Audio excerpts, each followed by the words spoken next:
let's get back to it. This is Marshall McLuhan. You can find all of Marshall McLuhan's lectures, loads of interviews with him, loads of media appearances with him on YouTube. There's an extensive library of stuff with Marshall McLuhan available on YouTube. Now, that indicates that McLuhan was actually talking in a time where you had television. McLuhan was a theorist in the 1960s. So what we have here in the traditional media study sense is a dead white man. But at least he was alive at a time when television existed, unlike Marx and people like that. McLuhan argued that there were 4 distinct eras of communication in human history. And each of these eras is very important in terms of the development of human beings themselves. So instead of making a technologically determinist argument, what he's saying is that the invention of particular mediums at particular times transformed humanity itself, but it was because human beings changed with the technology and changed the use of technology as well. He said that there were 4 eras, as I said: oral, written, print, and electronic. And what I would add, McLuhan couldn't talk about the digital because he was writing in the 60s and 70s. The digital didn't exist, but I would say that digital is a new era of communication. And each communication technology, therefore, had an effect. So, you begin with oral cultures, pre the written word. So we're talking thousands of years ago. And oral culture relied on what I'm doing right now, speaking. And oral cultures in general were very, very limited. I'm speaking in here, right? This is an enclosed room. Do you think they can hear next door? Nah, soundproofing. Can't hear next door. Can't hear it up there. Can't hear it down there. Under us right now, William Merritt is probably teaching exactly the same stuff as this to year 2. But they can't hear us.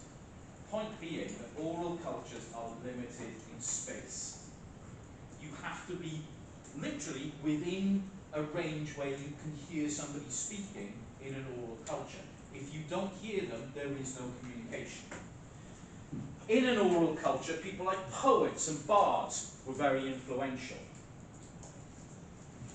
People who could speak well got on in life. People who didn't speak very well, why would you listen to them? You want to listen to the people who could do it good. What is more interesting than any of that is that in an oral culture there is no such thing as a fact.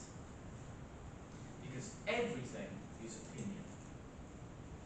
You are relying on what somebody says. Facts are things which are recorded. But in that history of humanity here, there was no means to record anything. There was no way of writing it down or inscribing it on anything. So therefore, facts didn't exist. We have a culture of myths, stories, tales, but no discernible facts about what happens in a particular thing. I would love that society. I'd go around people telling people, yeah, last night went out like 25 pints, right? Had a kebab. Went back to my house, finished Spider-Man 2 in one sitting in like 10 hours because I'm the best video game player of all time. So, but I wouldn't read video games or anything, but bear with me on this myth, alright? Then I became crowned king of all of this area, and now you all have to worship me. I could just take any old shit. There's no way of discerning whether any of that stuff is true. So an oral culture is extremely limited. It relies on its own history being told to other people. In story form, in poem form, in song form, but with no discernible way of checking whether those things are true. Fortunately, we don't live in an oral culture. We have advanced from that. So this is the first stage, if you like, of human society. McLuhan then identifies the next stage as being written culture. For the first time in human history, when we develop a system of writing, information can be stored outside our own memory. In an oral culture, we store everything up here. There is no way to record anything. But in written culture, we now have the facility to store information elsewhere. That means communication over space and time becomes possible for the first time ever, because you can write things down and take them with you. Very quickly in written culture, you move from writing, chiseling things into stone, into developing mobile technologies effectively. Paper. The first mobile technology is paper, something which can be transported relatively easily because it's lightweight and it's durable over time. But very importantly, the sender and the receiver of the message are still detached. We have a message which is inscribed on something and then is given to someone else. There is no connection between those two individuals in a written culture. It's a classic, what we call linear mode of communication. The sender, a medium, and a receiver. And those 3 points are separate from one another. Written culture really persists from the time of the Egyptians, so BC, up to around the midpoint of the 15th century. It's about 1450. Because in 1450, something very, very important happens for the history of humankind. Just out of interest, does anyone know what that thing that happened in 1450 was? Fantastic. The invention of the printing press by Johannes Gutenberg. In 1450, a genuine transformation occurs. We have the invention of the printing press. Because we move into print culture. This magnified the effects of writing. So now not only is human memory stored outside, but we can store it on a vast scale, because now you can mass produce the written word. Previously the written word was slow. You had to have particular skills to do it, you had particular materials, and only some people could actually read. So it was a limited form of media, what we call mediation. But when the printing press is born in the 1450s, you have an explosion of culture. All of a sudden, you have more books that have ever been produced ever before. Knowledge becomes something which is open to all. That means more people learn to read. More people become educated. One of the effects of the invention of the printing press is the invention of what's known as literate man. It now becomes a desirable thing to be able to read and write. Previously, it had become, that was something which was the preserve of only certain people in a society, the aristocracy or those who were involved with organised religion. Now everyone wants to do it, and the means to it are possible because there is printed material out there. So we have a completely new era of society. Thanks to the printing press, we get things like universities. Only a couple of universities existed prior to the invention of the printing press, and they were purely there to serve the interests of the Catholic Church in terms of getting people there to understand the Word of God. But now you have the development of actual universities to educate everyone. They don't exist prior to that. You have, as a consequence of the printing press, the emergence of science. Prior to the printing press, the Word of God was everything. But the printing press allowed different ideas to be expressed in the written word. Prior to the printing press, all written materials were controlled by the church. So you didn't have people producing books on science because, scientists would tell you that the earth revolves around the sun. The sun doesn't revolve around the earth. And religious doctrine would say, no, that's nonsense. That's not true. God says it's otherwise. Well, you don't need to go through the church anymore to get anything published. The printing presses are out there, they will publish things. It loosens control of the church and brings in social and democratic reforms across the world. All of a sudden, we no longer live in a feudal system controlled by religion, but instead we see the emergence of democracy. So the content of books change, languages change themselves. Before 1450, Every language had a different way of being spelt, a different way of being spoken, etc. It standardized and fixed languages. That led to the creation of what we call the nation state. Prior to 1450, if you're in somewhere which is now like contemporary Germany, you had hundreds and hundreds of different areas, all speaking slightly different forms of German, all spelling it differently, all unable to communicate. The printing press brings in a standard form of language. All of a sudden you think, shit, we're all Germans. We all do this sort of stuff, and then you have Germany as a country. It happens in other countries all across the world too. Increases in literacy transform society itself. New ideas are able to be expressed. New ways of thinking. People who didn't have ideas in the past and couldn't express them in any way now have the opportunity to do so. You have radical ideas come through.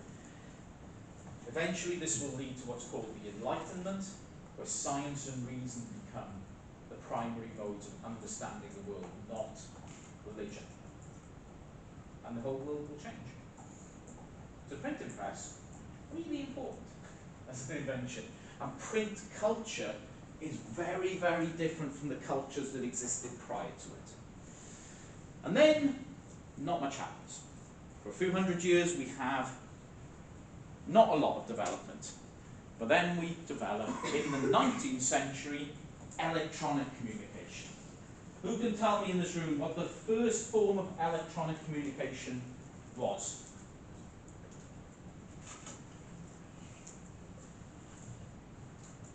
Fantastic. First form of electronic communication, popularized in the 1850s and 1860s, is the telegraph. The telegraph actually has very strong roots in Wales. Because alongside the telegraph, what developed in Wales at that time was also the railways. And the first ever railway, can anyone tell me? Where and when? And by whom? And you can take a bus right now and go and see it? No? Very exciting, and I do mean that. You can take a bus from Swansea and go and see where the first railway in the world is. Merthyr Tydfil in the early 19th century, Richard Trevithick invented the first railway. It ran from Merthyr Tydfil to Abercynon, transporting iron from Merthyr Tydfil down to the docks at Abercynon, and which would go forward to Cardiff in order to be shipped around the world. In order for railways to work effectively, they needed a signalling system. So they developed an electronic signalling system called the telegraph, which could send messages instantaneously along a wire to be interpreted at the end of that wire. That became the first electronic communication system. Very quickly, people realized, shit, we can use this for all sorts of things. We can string up these wires everywhere, and all of a sudden, if I'm running a newspaper in London, I can know what's going on in Liverpool right away. Because that person, I can have a reporter in Liverpool who can send me the news via telegraph. And then I can print it in my newspaper. And my newspaper isn't any longer about London. It's now a national newspaper. I'm covering the whole of Britain. And do you know what? I can string telegraph lines around the world. So I can have a reporter in New York City, and they can send me a message instantly from New York City. And it will take a matter of minutes to get to me in London. And I can print that news. All of a sudden I don't have a national media company, I have an international media company. I'm reporting from everywhere. And people are really interested in this shit. And all of a sudden I'm making huge amounts of money. I can report on wars. I can report on exotic places. Instantaneous communication opens information up to more people. Opens up the world to us. Electronic communication makes the world actually a smaller place. So when I say that digital technology annihilates space and time, the first move towards this is electronic culture. Difficulty with electronic culture is that you need special tools and special skills to participate in it. Not everyone could be a telegraph operator, for example. As the electronic age moves on, we see the development of mass communication tools like the cinema, the radio, and television. These are all electronic media. But they broadcast particular things at particular times. we don't have the skills or the money to produce our own television shows. We just are given stuff. Most people don't have the ability to produce their own film. You are just given stuff by others. So you need actually, money mostly, but also skills in order to participate. Now, the digital age has transformed everything because we don't need skills to participate in the digital age. We need a little bit of money to get one of these, but once you've got one, you're set. It's not like the electronic age where, television's the major thing. Well, I don't have a television studio. I don't have a license to broadcast. How the hell am I going to get my views out there? Now, a gobshite like me can get a Twitter account and broadcast their absolute vile views about humanity 24/7, which is basically what I do on Twitter at all times. I can go onto Instagram and I can troll people remorselessly about how they look like a frog. At all times of the day, I can entertain myself continuously. The digital age has brought down all those barriers. Everyone can participate, everyone can communicate, everyone can use, and it means now that everyone's views for some reason are taken seriously. This is my biggest problem with digital culture, is this. When I was young, if people were a bit thick, you just kind of ignored them. If somebody was a bit like that, you just didn't pay any attention to them. So don't worry about it, he's an idiot. Thick. You ain't got anything good to say about anything. He's a moron. Like, he's the kid who used to eat fucking crayons in school, He's the kid who had mittens sewn to his coat all year round. He's a bit gone. In digital culture, everyone has a voice. So all of a sudden, for some unbeknown reason, we're listening to the idiots now. That's a big problem. We shouldn't be listening to the idiots. Be more discerning about who you actually participate with in digital culture. So, what does this mean for us as media students? Well, we can now think a medium is a means of conveying ideas or information. That's all it is. Any medium is a way of conveying an idea or information. So, my t-shirt is a medium. In fact, everyone's clothes are a medium. Anything that conveys information. A sign is a medium. That wall behind us, everyone look at the nice wall behind us. That's a medium, my friends, because it's conveying information. It's conveying to me that some idiot in the university's branding department has decided that that colour blue is a good idea. It really isn't. Anything that colour should not be taken seriously. But some idiot has decided that's a really good idea.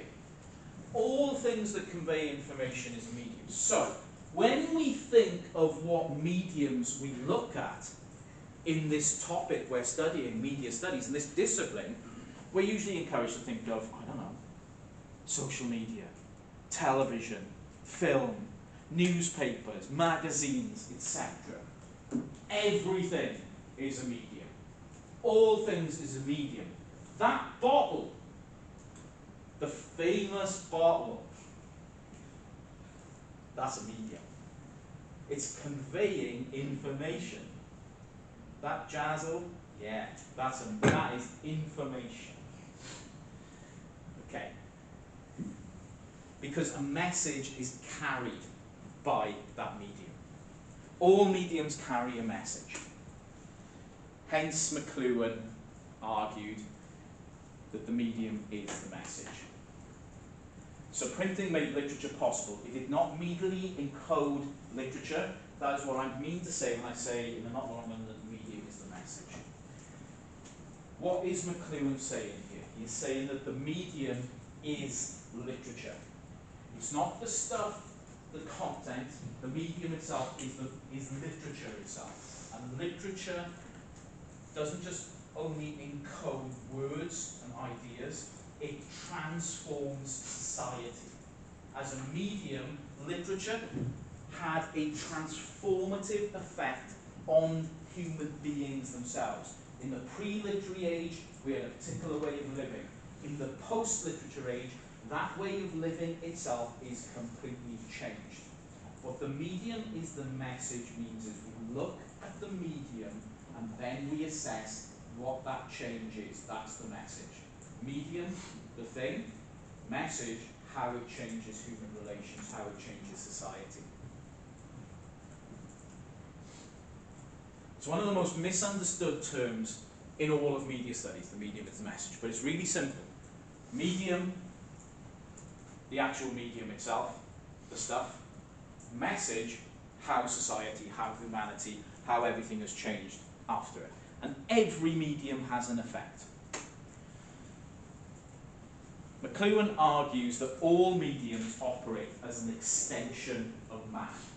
So any medium will have some kind of extending effect on us. It will change the way we can literally be in the world.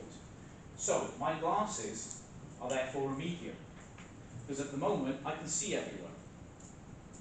Now I can't see shit. They're an extension of my eyes, effectively. They transform the way I can see. Clothes are an extension of the skin, for example. Machines automate our activities, make them faster. That's an extension of our abilities. And therefore the message of any of those things is the scale to which they change human society and human relations. Every medium will have a scale. See my glasses? Their scale is quite small. This is only the effect really of me. But if we take glasses as a medium as a whole, they've transformed human relations, because it means a lot of us can now operate in the same way as people who can see properly. So there's some people who've got good eyesight, right? And you can see just fine. Well, I can see just as well as you can. So, are we with me so far? All mediums operate in this way. Now you can get thinking, now you see the scale of what a medium is. You think back to the car. Car's a medium. Car is an extension of man, transforms the way that we can move in the world. If it's an extension of our legs, effectively, normally, and previously in history, we had to move things, but anything. Shit, but people got around before cars. Does that mean a horse is a medium? Hell yeah! Horse is a decent medium. Horse is good. All these things are mediums. As I said, medium as a message comes in the book, Understanding Media, the Extensions of Man. And this is very, very commonly misunderstood. Many assume that that McLuhan was speaking directly of mass media communication. He wasn't. He was talking about media in general and mediums in general, and that the message referred to the information presented by this media. So a lot of people have always interpreted McLuhan as saying the medium is the message. Oh, well, that means that the message is all the representations that the media make. And that's completely the opposite of what he was saying. Those assumptions are completely wrong. But he's also not saying that the content isn't important. He's saying the content is actually really important, because different mediums allow different content to exist. Prior to the creation of the internet, there is content out there like instant messaging which simply didn't exist. So he acknowledges that how a medium allows content to be created is really important. But it's not the only thing that is important. So it's often a mischaracterization of McLuhan. We look at it and think, McLuhan doesn't talk about content at all. No, he thinks content's really important. But he thinks it's important because some mediums make some content possible and others don't. So, what it means. According to McLuhan, a medium is any extension of ourselves. For example, a tennis racket is a medium for extending my arm to the ball, and language is a medium for extending my thoughts to other people. A message, on the other hand, is more than simply just information. Ultimately, is a change in human attitude or behavior in response to that medium. So we have a medium is something which conveys a particular type of message, and the message itself is how society itself changes in relation to that medium. So So if I watch a video about evangelism in Haiti and feel compassion for the lost and decide to support a missionary to a third world country, then the message of the video is my change in attitude. It is not just the content, it is how I have changed as an individual. We take it back to the instant messaging as a medium. If that's the medium, then our change in attitude is our use of that medium as opposed to just talking to one another. And instead, what have we all got? Do you know what one of the most crippling things in society is today? Social anxiety. How are we all feeling with our social anxiety today? Because we've all got it to a greater or lesser extent. Mine's not too bad because I took my Ritalin this morning, so I'm okay. But by about 1 o'clock, I want to fall into a hole because my Ritalin starts wearing off, right? Now, where has our epidemic of social anxiety come from? The fact that we don't need to be in social spaces. Because all communication can be done via an application. There are people in this room who feel very uncomfortable being here. So this is a social environment, right? You've got to sit in here, look at people, and people are looking at you. And the whole thing is just, oh my God, this is the worst thing that's ever happened. I'm just going to make myself as small as possible. I am not going to do anything. I am just going to put myself right at the back of the room and hope nobody looks at me. All of this is a result of how we communicate. It's going to sound very odd, but social anxiety didn't exist as a phenomenon on the same scale 25 years ago. Because you had to communicate in different ways. We didn't have the opportunity to communicate instantaneously with people with devices out of our pockets. Nobody had one of these. If you did have one, it was like that fucking big. You couldn't put it in your pocket anyway. There was no text messaging. There was no WhatsApp. You had to talk to people. It was horrible. It's the worst. It was not good. But everyone had to do it because there was no other way of doing it. Now, the medium of instant messaging has brought about the message that we no longer have to put ourselves in socially compromised or socially embarrassing situations. In fact, we can manage our entire lives in a perfectly satisfactory way with no detriment whatsoever just by communicating via the applications on our smartphone. You can do that. It's fine. And do you know what? You won't be penalised ever in life for doing that. Because lots of other people do it. Mad, right? 25 years, the entirety of how society communicates with one another has transformed. That is what McLuhan means by the medium is the message. The medium might be instant messaging, but the message of that medium is that society itself has transformed from being a very social, sort of forced communication culture, there's nothing else because you have to get everything done in that way, into being a far more distributed, diffused society. Because now we can communicate just via electronic means, digital means. Is everyone clear? Good. As a, I don't make light of this. People really do struggle with this concept, I think. But it's important that we nail it here, because if you get it today, you will be able to use it through the next 3 years, and you will be able to use it with no problem. Okay.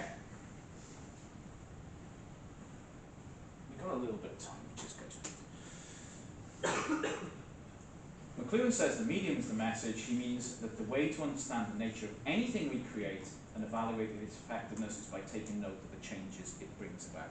Some mediums change everything. Some mediums don't change much, but some have huge things. That's why some mediums are extremely important, others less important over time. A medium I want you all to consider right now is this one. PowerPoint. Microsoft PowerPoint. Invented in the late 1990s, distributed with Windows 98, So it's not been around that long. It's approaching its 25th anniversary. What is the message? Because if I was being absolutely cynical, to an extent that even I would feel comfortable with, I would say that your £9,000 a year tuition fees, or more if you're an international student, actually are only there for one thing, that you are buying somebody's PowerPoint presentations. And you either come and listen to them deliver them, or you can download them all off Canvas, and that's what you're paying your money for. If I was being really cynical, but you guys know me by now, I'm not that cynical, right? I mean, I'm a better person. I can't believe this. Now, if PowerPoint is a medium, what is the message?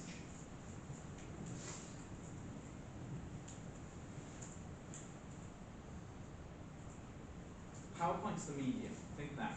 The message is how it's changed things. So what has PowerPoint done?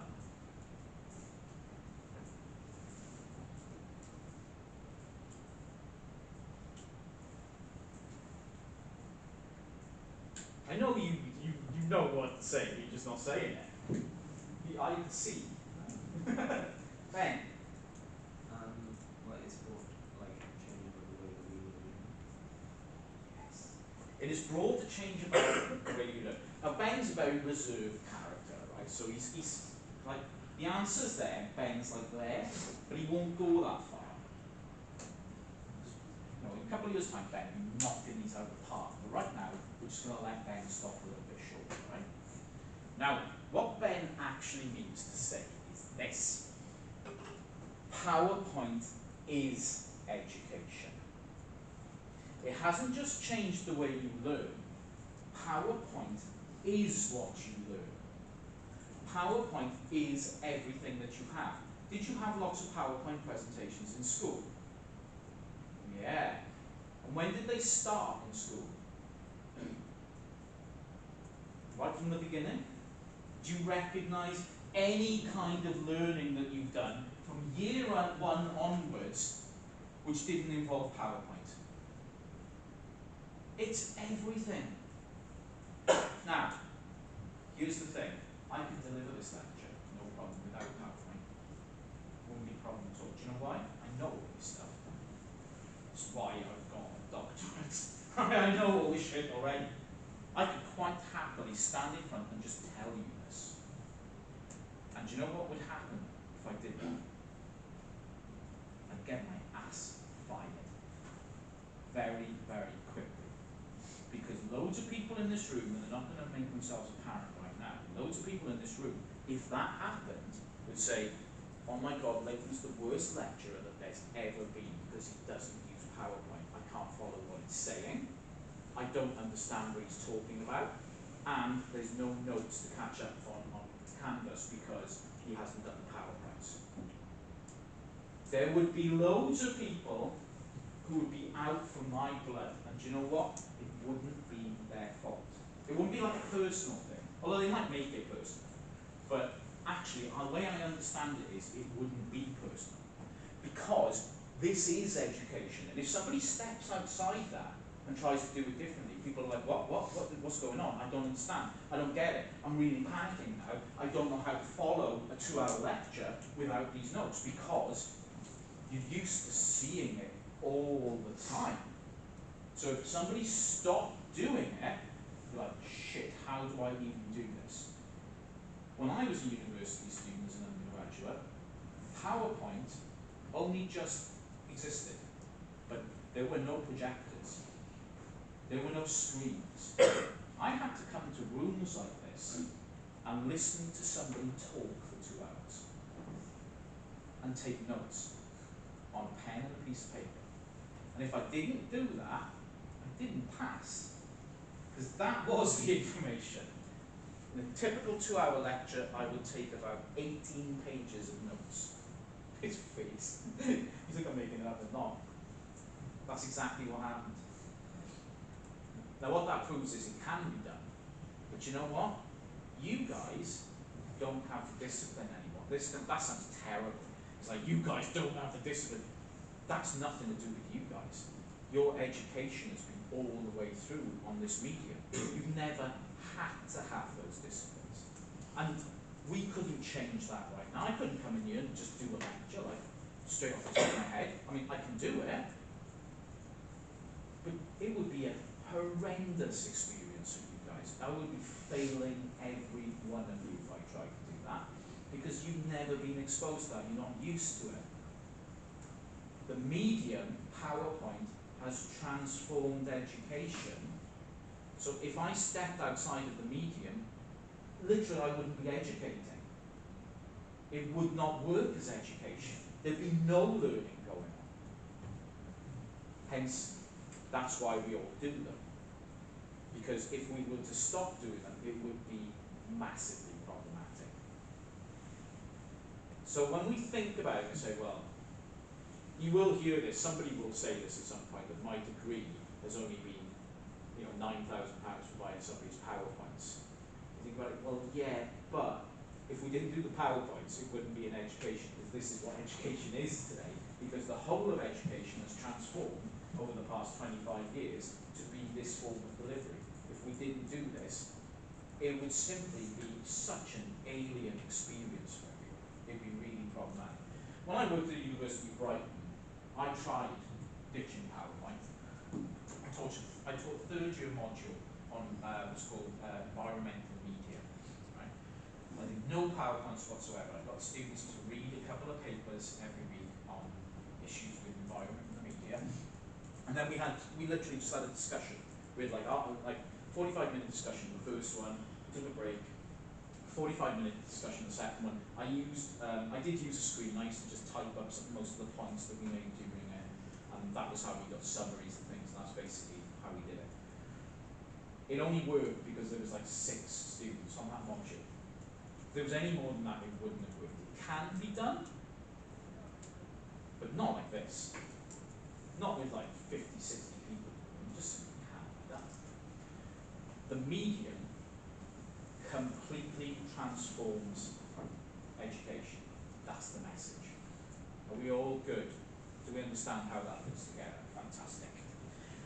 Okay, my job here for today is done, except explaining to you about assignment 3. So, there's a couple more slides in here, but we're going to skip over them, and I'm going to very quickly show you a few things on here. So, assignment 3 is very, very straightforward.